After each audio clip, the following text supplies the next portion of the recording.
नमस्कार दोस्तों, स्वागत है आपका हमारे इस चैनल धूप धुनुची आरती में। दोस्तों, जैसे कि मैंने आपको दृष्टि भोग के बारे में बताया था, तो आज मैं आपको गंध भोग के बारे में बताना चाहता हूँ।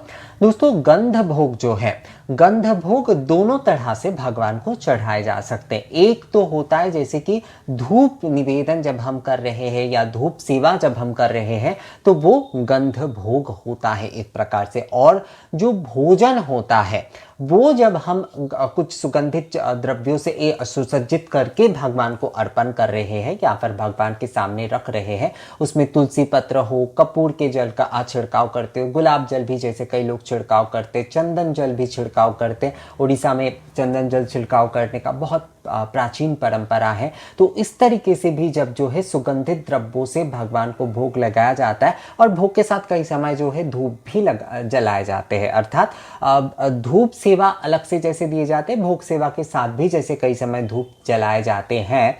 तो इसी प्रकार से जो है गंध माध्यम से भगवान भोग ग्रहण करते हैं।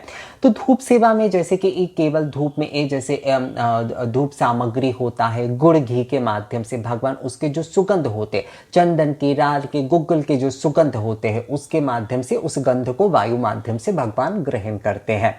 भोग अन्य भी जो होता है, चाहे वो पका हुआ भोजन ही क्यों ना हो, या फिर अमान्य नैवेद्य हो, या फिर फल मूल आदि ये सब कुछ हो, उसमें भी जब गंध होता है तो वो भी भगवान गंध माध्यम से ग्रहण करते। मूल रूप से भगवान जो है वायु माध्यम से उस गंध को ग्रहण करते, तो उसे गंध भोग कहा जाता है।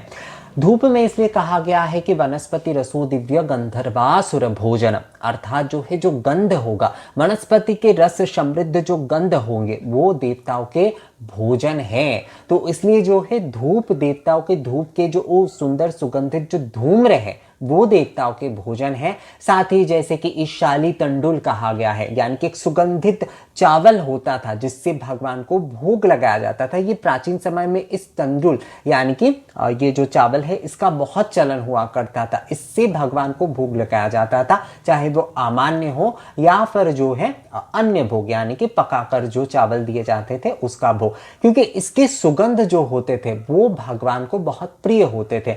भगवान गंध रूप में गंध भोग जो है इसके माध्यम से लगाते। तो इसलिए हम हमेशा कहते हैं ना कि अगर हम भोजन में भी कुछ चढ़ाए तो उसमें गंध का कुछ होना चाहिए। तुलसी पत्र हम इसलिए चढ़ाते क्योंकि तुलसी पत्र में भी गंध होता है। अब कपूर सुवासित जल भगवान को चढ़ाते, इसके पीछे का कारण क्या है? क्योंकि भगवान उन विषय को जो है वो गंध माध्यम से ग्रहण कर रहे हैं। यहां पर अलग से मंत्र से निवेदन आप करते हैं तो भी कोई समस्या नहीं। अगर मंत्र से अलग से निवेदन नहीं करते हैं तो भी कोई समस्या नहीं है, क्योंकि भगवान यहाँ पर मूल रूप से गंध भोग लगा रहे हैं। पर इसमें भी आपको दृष्टि भोग की तरह आरती करना बहुत जरूरी है। चाहे आप धूप दीप से करें, पंच निराजन करें या फिर कपूर आरती ही आप क्यों ना करें, पर जो है आपको हमेशा आरती करना ही चाहिए। भोग किसी भी प्रकार का लगाया जाए दोस्तों, उसमें आरती करना जरूरी होता है। दृष्टि भोग हो, गंध भोग हो, अग्नि भोग हो, या फिर जो है मंत्र के माध्यम से भोग लगाया जाए, हर प्रकार के भोग में जो है ना आरती एक एसेंशियल पार्ट होता है। तो आपको आरती करना ही है। भोग आप किसी भी तरीके से लगाए, दृष्टि भोग आप लगा रहे हैं या फिर जो है आप गंध के माध्यम से भगवान को भोग लगा रहे हैं।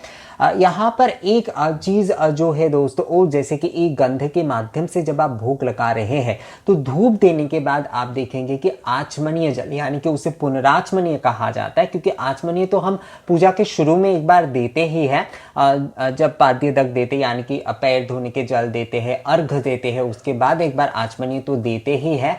उसके साथ जब आप धूप निवेदन कर रहे हैं या फिर आप धूप सेवा कर रहे हैं, उसके साथ जो है एक आचमनीय जल दिया जाता है। वो एक जैसे कि एक कटोरी और जैसे कि एक कटोरी और चम्मच आप रख सकते हैं, या फिर एक आचमन पात्र में भी आप रख सकते हैं, एक छोटे से लोटे में भी आप जो है जल रख सकते हैं। धूप सेवा में भी इसे देना होता है, धूप निवेदन के बाद भी पुनराचमनी दिया जाता है। उसी तरीके से जो भोग चढ़ाया जा रहा है, यानी कि नैवेद्य भोग आप अर्पण कर रहे हैं, उसमें भी जो है आचमनी दिया जाता है। तो इससे आपको समझ में आ रहा है दोस्तों कि दोनों ही जो है वो गंध के माध्यम से भगवान को भोग लगाया जा रहा है।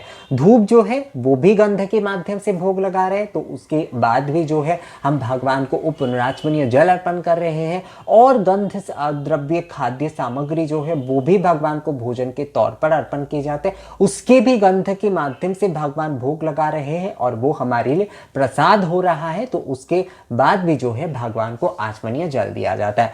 धूप के ऊपर धूप के सुगंध जब जो है भगवान ग्रहण कर लेते हैं तो देखिएगा उसकी गंध में जो है ना एक अलगपन आ जाता है, एक इतनी मिठास आ जाती है, तो वो हमारे लिए प्रसाद हो जाता है। उसे हमेशा जो है इस तरीके से हमें ग्रहण करना चाहिए। और भोजन भी जो है, जो गंध के माध्यम से हम भोजन दे रहे हैं, उसे भी जो है भगवान जब उसकी गंध को ग्रहण कर लेते तो वो भी हमारे लिए प्रसाद हो जाता है। कहने का मेरा मतलब है कि दोस्तों ये दोनों ही प्रसाद है। आप चाहे धूप माध्यम से गंध भोग लगा, या फिर आप जो है सुगंधित भोजन द्रव्यों से भगवान को भोजन चढ़ाकर जो है आप गंध भोग लगाए, गंध दोनों तरीके से ही आप भोग लगा रहे हैं, अर्थात दोनों तरीके से ही गंध भोग जो है वो भगवान को अर्पण किया जा रहा है।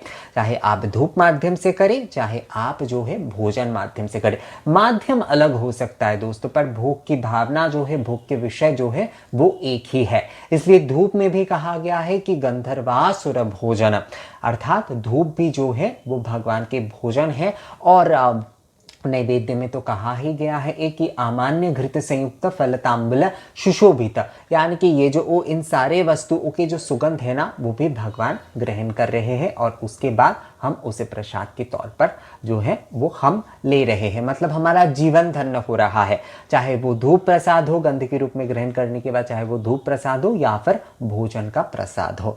तो दोस्तों इसी प्रकार से आप अगर जो है गंध भोग भगवान को लगाना चाहते हैं तो आप धूप से भी दे सकते, आप चाहे तो भोजन के माध्यम से भी दे सकते। आपकी भावना, आपकी निष्ठा बहुत सही होनी चाहिए। आप चाहे माध्यम कोई भी चुने, भगवान तक पहुंचना, भगवान तक हमारी प्रार्थना को देना, हमारी भोग की भावना को भगवान तक पहुंचाना जो है वही जो है मूल विषय है।